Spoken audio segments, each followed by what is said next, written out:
அதாவது தேவன் உங்களை நடத்தி வந்த பாதைகள் எவ்வளோ நாட்களாக இருந்தாலும் இந்த நாள் கர்த்தர் நம்மளுக்காக ஒரு நல்ல வார்த்தையை கொடுக்க உண்மை உள்ள தேவனாக இருக்கிறார். மீகா தீர்க்கதரிசன புஸ்தகம் 2:13 இவ்விதமாக சொல்லப்பெறுகிறது. தடைகளை நீக்கி போடுகிறவர் உங்களுக்கு முன்பாக நடந்து போகிறார். அவர் தடைகளை நீக்கி போடுகிறார். ராஜா முன்னிலையில் போகும் பொழுது அவர் நமக்காக போய் தடையை நீக்கி போடுகிறவராகவே இருக்கிறார். இப்போ இந்த வார்த்தை என்ன சொல்லப்படுகிறார்?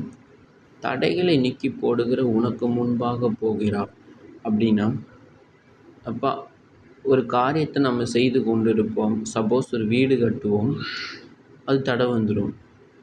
நம்ம படிச்சுக்கிட்டு இருப்போம். அதில் படிக்கும் பொழுது மேல் படிப்புக்காக ஒரு பெரிய காரியத்தை செய்வோம், அது தடை வந்துவிடும். ஒரு பிஸ்னஸ் செய்வோம், அதை செஞ்சு கொண்டே இருப்போம், திடீர்னு தடை வந்துவிடும். ஒரு தொழில் செஞ்சுருவோம், எப்படியா நல்ல ஆசீர்வாதம் வரும், நல்ல கையிட்டு செய்கிற ஆசீர்வாதம் தான் கடவுள் கொடுக்கணும் அப்படின்னு சொல்லி எழுப்போம், அது தடை வந்து போகும். இந்த பொல்லாத பிசாசு இந்த பூமியில் இருக்க வரைக்கும் நம்மளுக்கு விரோதமாக எழுப்பிக்கொண்டே தான் இருப்பான். ஏன்னா அவன் கொஞ்ச காலம் மாத்திரனால மிகுந்த கோபம் கொண்டு பலமாக பூமியில் இறங்கியிருக்கான். அதை பார்க்கும் பொழுது ஒவ்வொரு நாளும் பார்க்கும் பொழுது இருள் கூடிக்கொண்டு தான் போகுதே ஒழிய குறைய மாட்டுது சொல்லப்போனால்.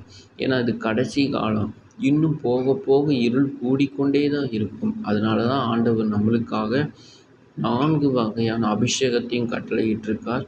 அதே போல் ஆண்டவர் இந்த வார்த்தை நிமித்தமாக நம்மோடு கூட பேசி கொண்டு இருக்கிறார். தடைகளை நீக்கி போடுகிற உமக்கு முன்பாக நான் கடந்து போகிறேன் என்று சொல்லுகிறான். சத்ருவனை கொண்டு வா, நிறைய தடையை கொண்டு வா, நீ எல்லா இடத்துக்கும் தடையை கொண்டு வா அப்படின்னு அவன் நினைக்கிறான்.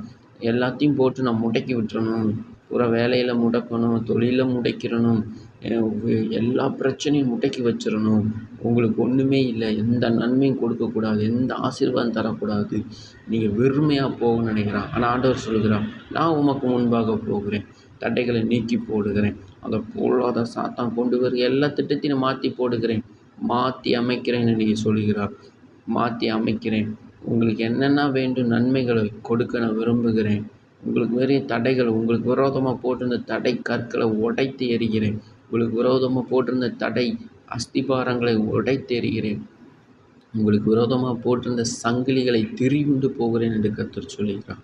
கர்த்தர் நாமத்திற்கு மகிமை உண்டாவதாக.